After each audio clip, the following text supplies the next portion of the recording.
Hello everyone, I welcome you all to the course of heat transfer.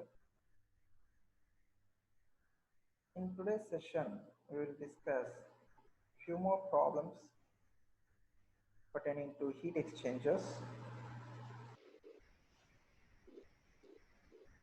In the last class, we have discussed one problem on parallel flow heat exchanger and another problem on counter flow heat exchanger.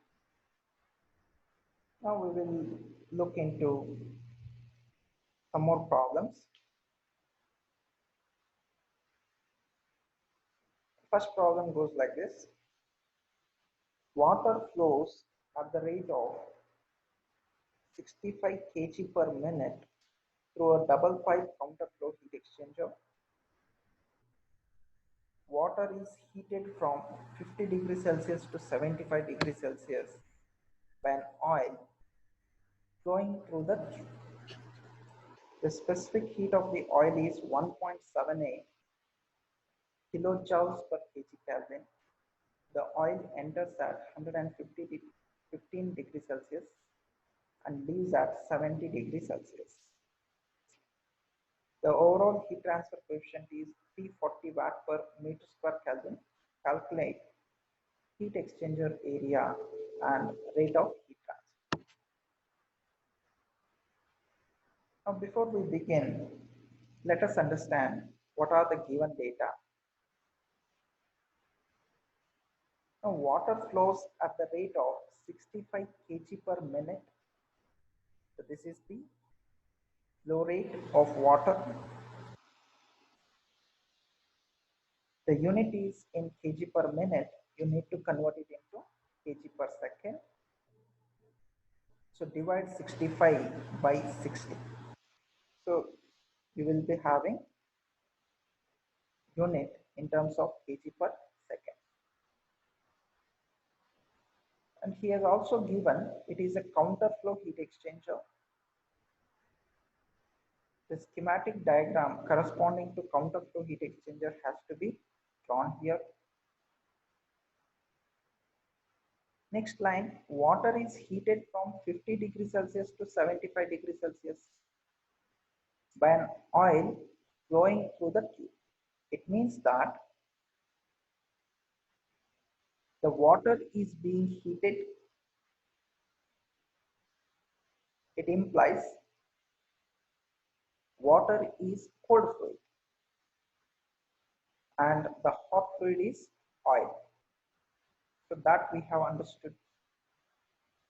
Now he says that it is heated from 50 degrees Celsius to 75 degrees Celsius.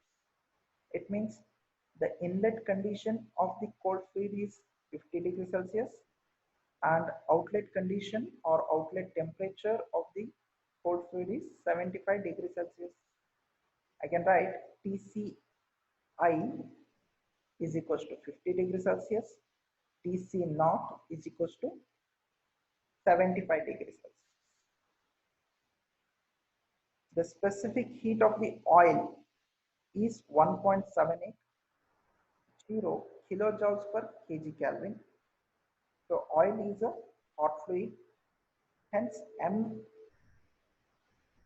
MCP corresponding to hot fluid is 1780 joules per kg Kelvin. Again, here he has mentioned in terms of kilojoules per kg Kelvin, which needs to be converted to joules per kg Kelvin. So C corresponding to hot fluid is 1780 joules per kg Kelvin. Oil enters at 115 degrees Celsius and leaves at 70 degrees Celsius. Now the hot fluid inlet temperature THI is 115 degrees Celsius and TH naught is 70 degrees Celsius. Overall heat transfer coefficient U is given as 340 watt per meter square Kelvin. You need to calculate heat exchanger area as well as rate of heat transfer. Now, in this problem, he has considered capital T1 and T2 for hot fluids, again 1 for inlet condition, 2 for outlet condition, small T1 and T2 for cold fluid, which is water, 1 for inlet condition, 2 for outlet condition. You can use THI, TH naught, TCI, TC naught. You can practice any one particular nomenclature. In different textbook, authors have used different notations. You must understand the meaning of it. Now, the mass flow rate of water is converted into kg per second by dividing it by 60. As I discussed, the inlet temperature of the water is 50, outlet temperature is 75. Specific heat corresponding to hot fluid is 1780 joules per kg Kelvin. Inlet temperature of the hot fluid is 115 and outlet temperature of the hot fluid is 70 degrees Celsius. Now, in order to find area, we have already discussed, we have Q is equals to UA into LMTD. Now, corresponding to counter flow heat exchanger, we need to calculate the value of LMTD. Before that, we can calculate the rate of heat transfer by mCp into dT. I can use m dot c into CPC into Tc naught minus Tci, or m dot h into Cp of h into Thi minus Th naught. Now, if you see the given data, this value is given, this value is given, this is given, but the mass flow rate of the hot fluid is not given. Whereas in this equation, all the variables are known to you. You can choose this equation for calculation of heat transfer because all the variables are known to you. Now, if you substitute the values, the Cp of cold fluid, which is water, need not be given all the time. If not given, you can assume it to be 4186 joules per kg Kelvin or 4200 joules per kg Kelvin. It is not necessary that for water all the time specific heat must be given. If not given, you need to assume the values. If you substitute the values, you will have heat transfer as 113 into 10 to the power 3 watts or 113 kilowatt. Now you need to substitute Q here. U is given. LMTD you need to calculate. You can easily calculate area. Now LMTD corresponding to counter flow heat exchanger can be calculated as theta 1 minus theta 2 divided by ln of theta 1 by theta 2.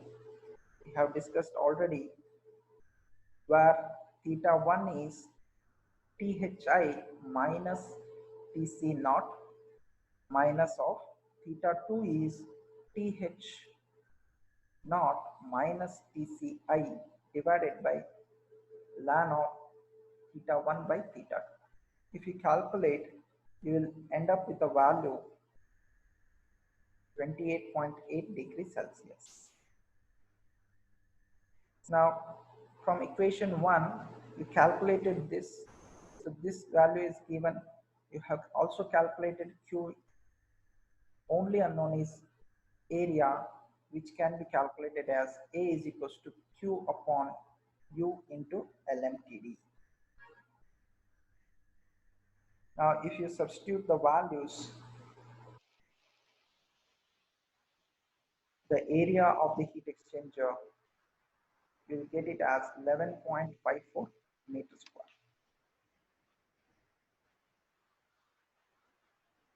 Coming to the next problem,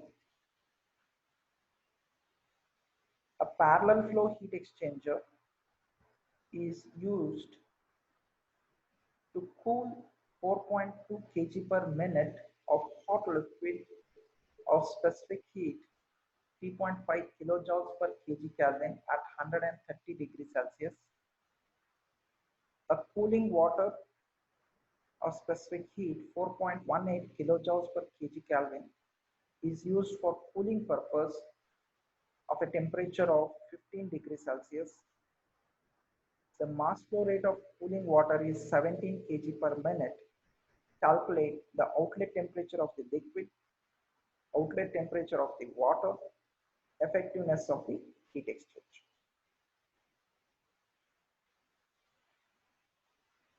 Now, before going to the solution, first we will understand the given problem. Now, he has given the heat exchanger is a parallel flow. Corresponding to parallel flow, the line diagram has to be drawn. It is used to cool 4.2 kg per minute of hot liquid. So he has directly given in a heat exchanger the hot fluid which is flowing at the rate of 4.2 kg per minute needs to be cooled with some other fluid. Means, so this is the mass flow rate of the hot fluid. The corresponding specific heat is 3.5 kilojoules per kg Kelvin. Again, you need to convert it into joules per kg Kelvin by multiplying with 1000 at 130 degrees Celsius. It means this is the inlet temperature of the hot fluid. So this is the mass flow rate of the hot fluid, specific heat of the hot fluid, inlet temperature Thi of the hot fluid. A cooling water, he says that the cold fluid is water of specific heat 4.18 kilojoules per kg Kelvin. In this problem, he has given the specific heat, but it is always not necessary. Once he has mentioned it to be a water, Cp you need to assume either 4.18 kilojoules per kg Kelvin or 4.2 kilojoules per kg Kelvin. You need to assume that.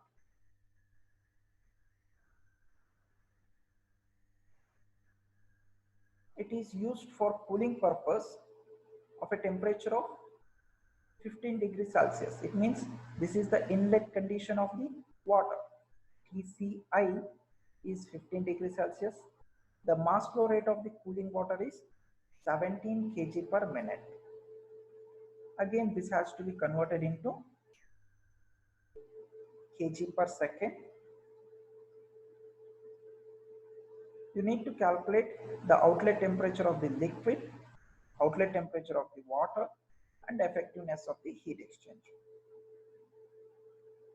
We have already discussed such problem wherein the inlet temperatures are known but the outlet temperatures are unknown or asked.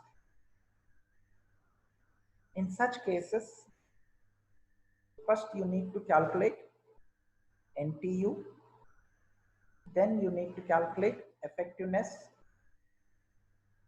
Out of the expression of effectiveness, you need to calculate the outlet temperatures of either cold fluid or hot fluid. In last problem, we have solved such problems wherein the outlet conditions were unknown. There we have used the equations for effectiveness either for parallel flow or for counter flow. Precisely in last session, we have used effectiveness for parallel flow heat exchanger, which is 1 minus e to the power minus NTU into 1 plus C whole divided by 1 plus C, where C is Cmin divided by Cmax. If you substitute the values of C as well as NTU, you will have the value for effectiveness. But in this problem, we will come to the same solution but using some graphs. Now let us understand how to solve this.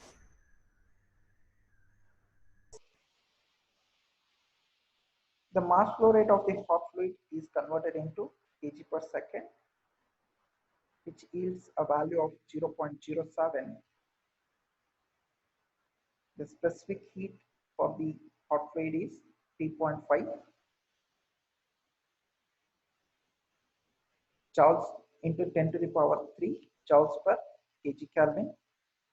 The inlet temperature of the hot fluid is 130 degrees Celsius. Specific heat corresponding to cold fluid is 4.18 into 10 to the power 3 joules per kg Kelvin. To make this correction, so this is specific heat of cold fluid. I am highlighting here, this is specific heat of cold fluid or cold water. There is a small correction.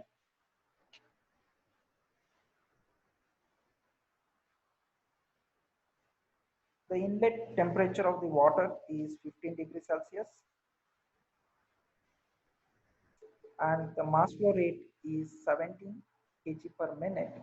If you convert it into kg per second, you will have a value of 0.28. You are asked to calculate the outlet temperature of the liquid as well as outlet temperature of the water and effectiveness of the heat exchange. Now, from the data handbook, you can directly have the value of effectiveness out of graph, provided if you know the value of NTU and the value corresponding to Cmin by Cmax.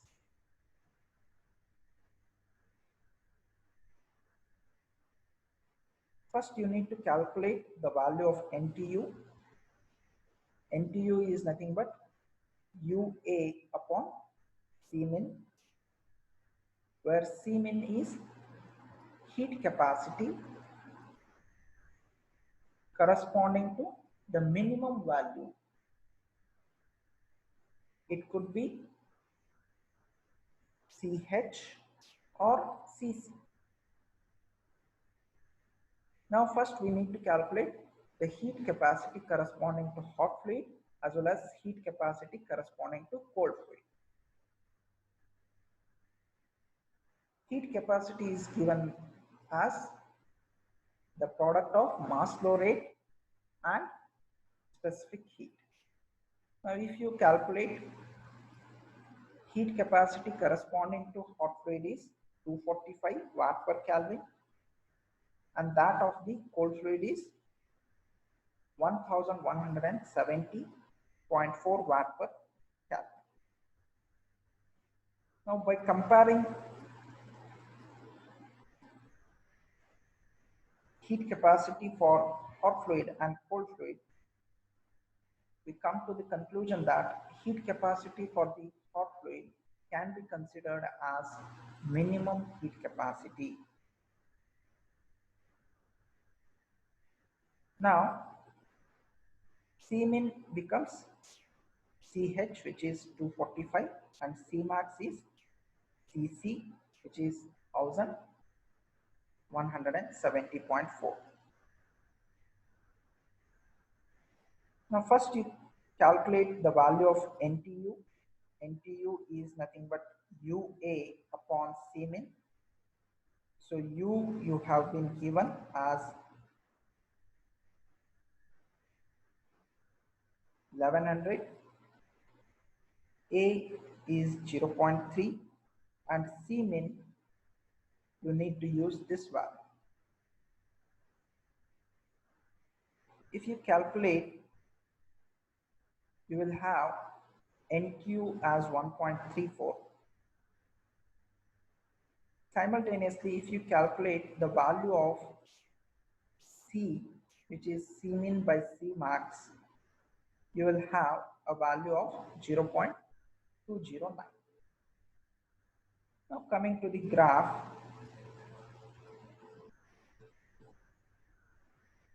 you have along x-axis NTU value, you have along y-axis effectiveness, you have different curves varying from 0 to 1. It may be 0.1, 0.2, 0.3, 0.4 up to 1.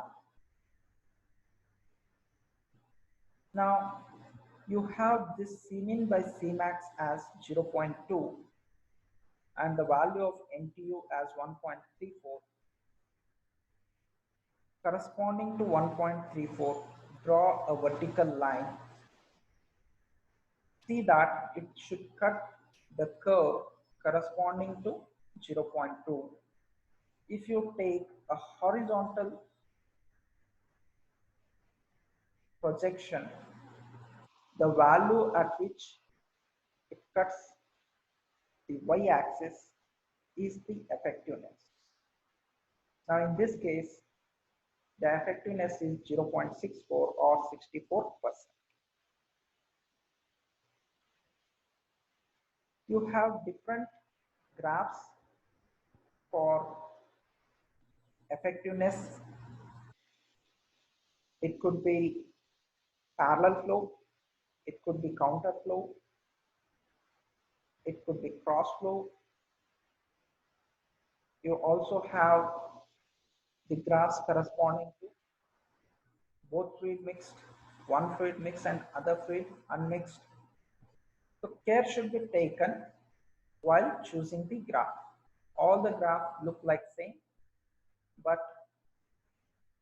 you should be careful while choosing the graph. At the top, he will mention whether it is parallel flow or counter flow. Now, corresponding to this problem, as it is a parallel flow, I have used the graph corresponding to the parallel flow. While reading the data handbook, you should be careful. Now, once you know effectiveness, then it is simple. We have solved the same problem in last session by considering the effectiveness as 1 minus e to the power minus NTU into 1 plus c divided by 1 plus c. If you put that value, then also you will have the same value. By using graph also you will have the same value. Different possibilities must be known to you. Now, as I explained, corresponding to NTU of 1.34, if you cut the curve with a value of 0.2, you will have the effectiveness which yields a value 0.64. Now, from the data handbook, again you have this expression. Effectiveness is nothing but actual heat transfer to maximum heat transfer. We have already discussed this, and maximum heat transfer is always seen into Thi minus Tci, because more is the temperature difference, more is the heat transfer. This we know. We know effectiveness. So here The heat capacity corresponding to minimum value is that of the hot fluid. Hence, m dot h, Cp of h, will get cancelled with the denominator. You're left with only T1 minus T2 divided by T1 minus small t1, where T1 is inlet temperature of the hot fluid, outlet temperature of the hot fluid, inlet temperature of the hot fluid, inlet temperature of the cold fluid. Now, if you substitute the values, you will have outlet temperature of the hot fluid as 56.4.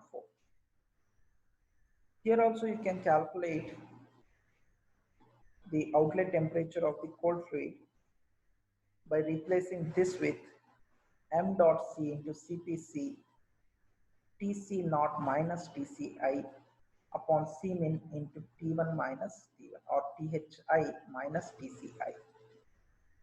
Now, if you solve for that equation, you will end up with the same result. Or you can also find the T2 by equating with the Q equation, because we are considering the steady flow, no heat loss, or the heat lost by the hot fluid is equals to heat gained by the cold fluid. In this equation also you can calculate T2. And if you calculate for outlet temperature of the hot cold fluid, you will end up with the value 30.4 degrees Celsius.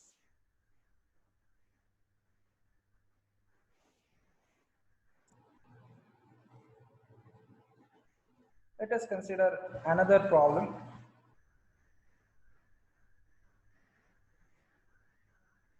A hot chemical products with a specific heat 2.5 kilojoules per kg Kelvin at 600 degrees Celsius and at a flow rate of 30 kg per second are used to heat cold chemical products.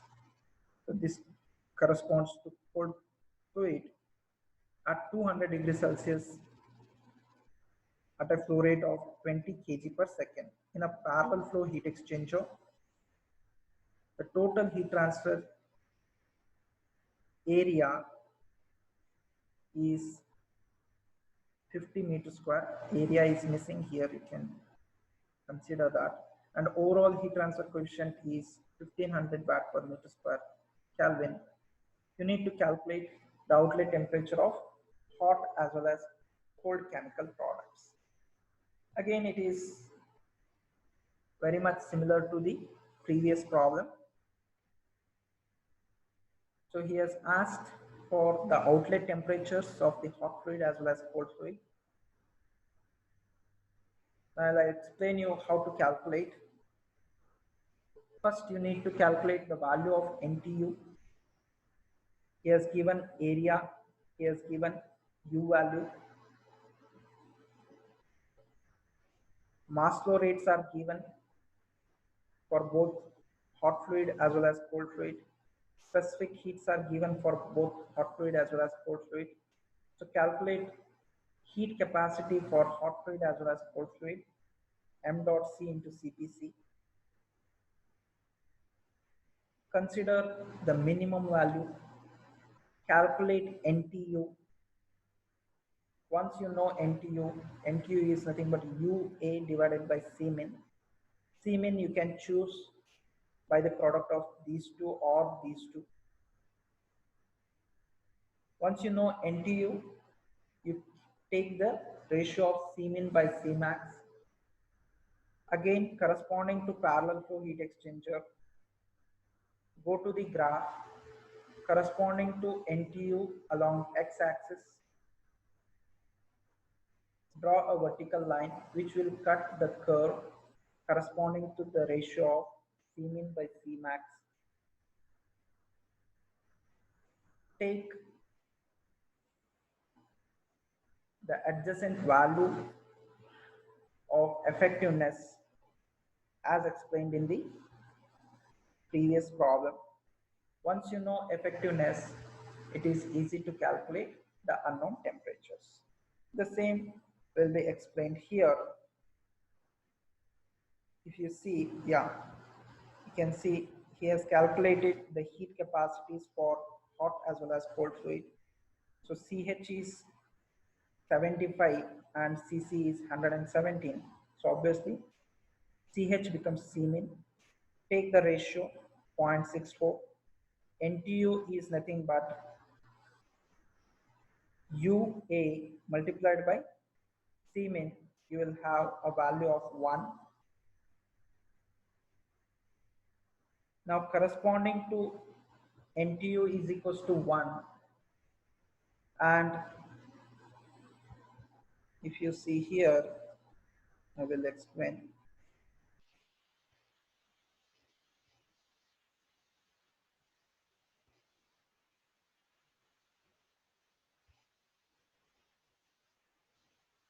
Now corresponding to NTU is equals to 1, and if you draw a vertical line which will cut the curve of Cmin by Cmax, which is equals to 0.64, if you draw a horizontal line wherever it cuts the y-axis, that will be the effectiveness. If you do the procedure for parallel flow heat exchanger, you will end up with a value of effectiveness as 0.48. As I said, effectiveness is nothing but actual heat transfer to maximum possible heat transfer. It is always with a greater temperature difference, Thi minus Tci. Now for hot fluid, the heat capacity is minimum, hence the numerator and denominator will get cancelled. The unknown temperature for the hot fluid, if you calculate, it will be 360 degrees Celsius. You can use the equation of Q and you can calculate Tc2, or you can use another alternative method.